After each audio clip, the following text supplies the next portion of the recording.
Hey guys, it's that time of weekend where we look at SmackDown Live.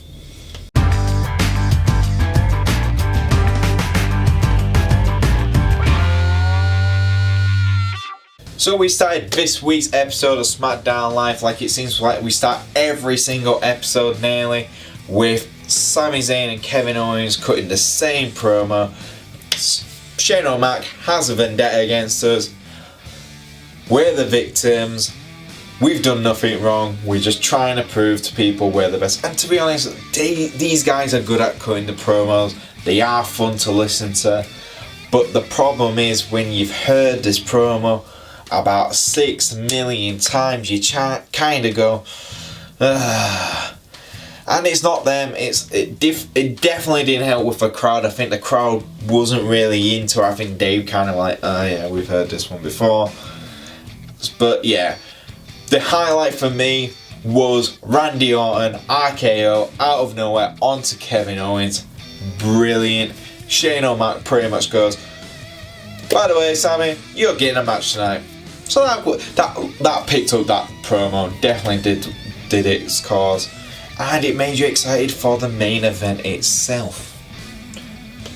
Then we got our first match of the night, and it was the New Day taking on the new tag team of Rusev and Aiden English. These two have been working together for some quite time, but they haven't become an official tag team until now, it seems. And to be honest, it was a good match. Aiden English looks polished. Yes, he's a former tag team partner before with the Von Villains, and Rusev entertaining as hell. And we had the 12 days of Rusev to listen to. Who's not going to enjoy that?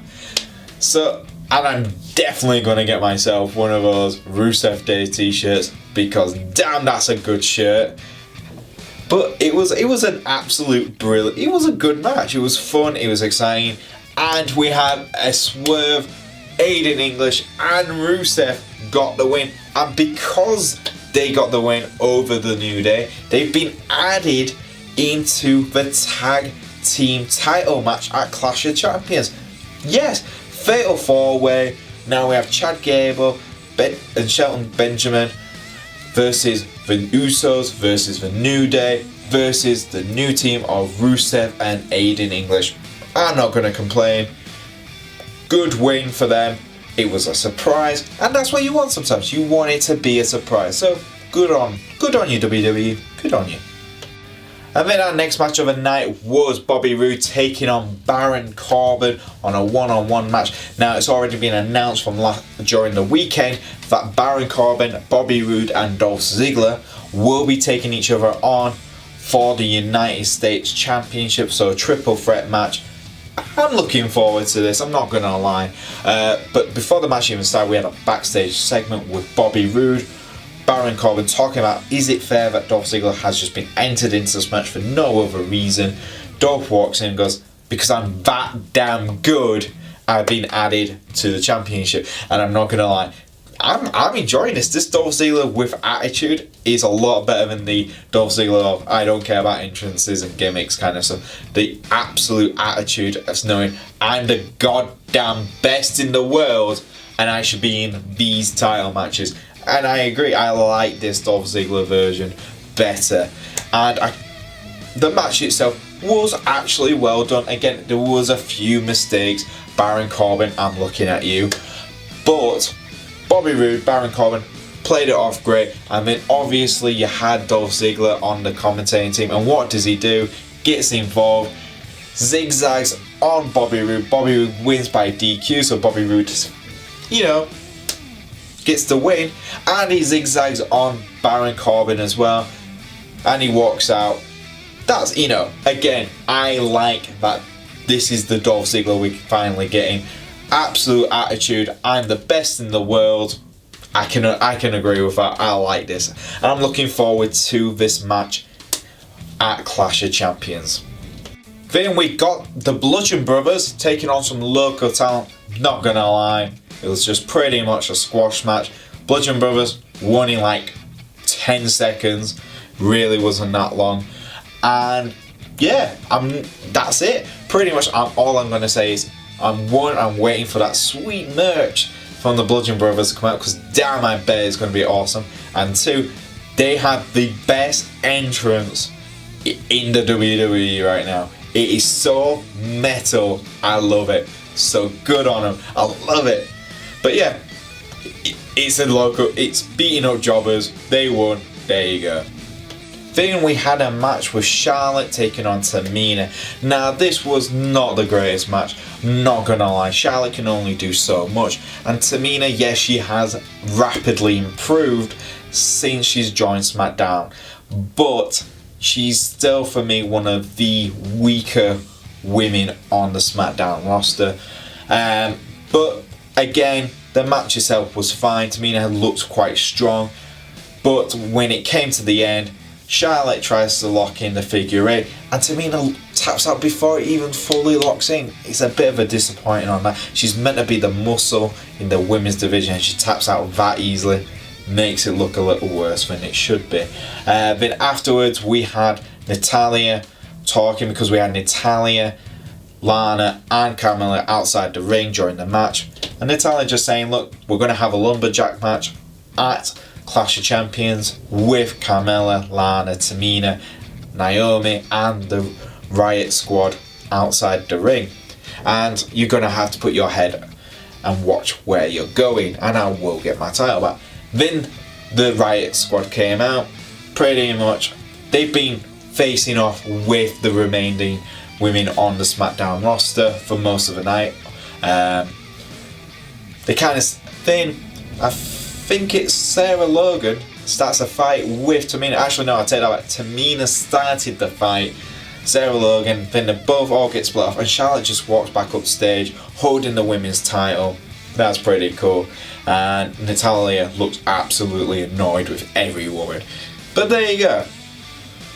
Then we got to our main event of the night, which was Randy Orton taking on Sami Zayn, with Kevin Owens handcuffed to pretty much to the ring.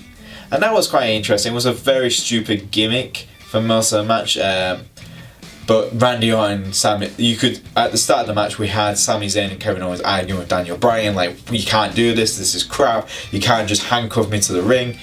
And Daniel's like, if you don't do it, Kevin, you're going to get suspended. Kevin agrees. And Sami absolutely gets pretty much destroyed. Oh my, there's a part in the match where Randy lifts Sami up on the announcer's table. He falls straight down, he hits himself onto a monitor, and you just see the monitor's destroyed. You can just see on Sami Zayn's back, it's absolutely red. And I think there's a little bit of blood coming out. And it's just like, oh, you kind of forget these guys put their bodies through a lot of pain for our entertainment. So, oof.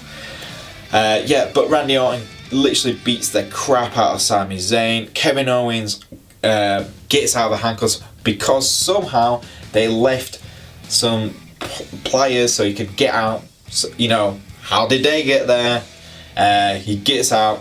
Randy Orton knocks Kevin Owens out. Sami Zayn gets RKO'd and Randy Orton gets the win.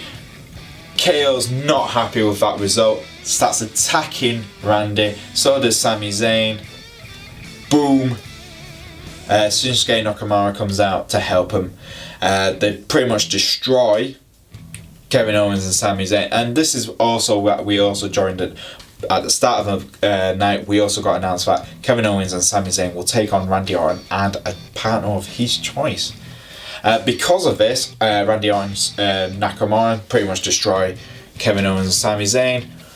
We also get a big announcement, Shane O'Mac from backstage, that he will be the special guest referee, and if Kevin Owens and Sami Zayn are unable to beat Randy Orton and his partner or Clash of Champions, they won't be just fired from SmackDown Live, they will be fired from WWE altogether.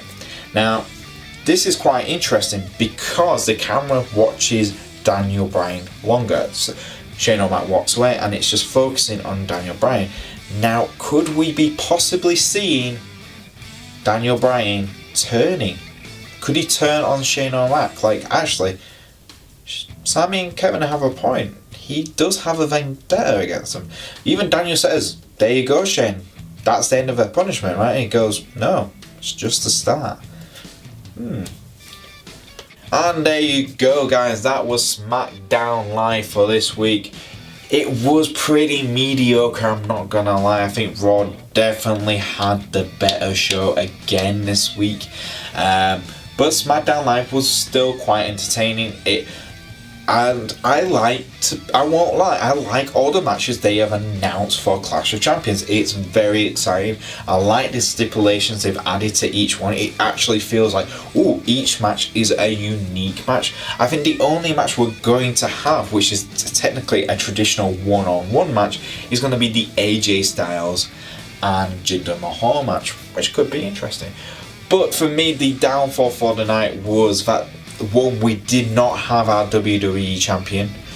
Two, we didn't get to see, I'm not gonna lie, the Fashion Files. I do love the Fashion Files. And that was pretty much it. You know, we all know that this is building up for Clash of Champions, but the matches themselves look awesome. And again, an extra bonus for WWE. If you look closely on the Clash of Champions video package promo, on the pedestals that the titles are on are built up from the previous belts. I thought that was a really nice touch, and I've noticed that the SmackDown promo videos for like any pay-per-view have looked really good lately. I think, well done WWE, the graphics have looked absolutely fantastic. And there you go, guys. What did you think of SmackDown Live? Did you think it was a better show than I did? If you do, leave a comment below. If you do like our videos, please like and subscribe, obviously. And if you want to follow me on the Twitter, you can. It's at Boise88. And I'll see you guys next time on Smack Talk Wrestling Reviews.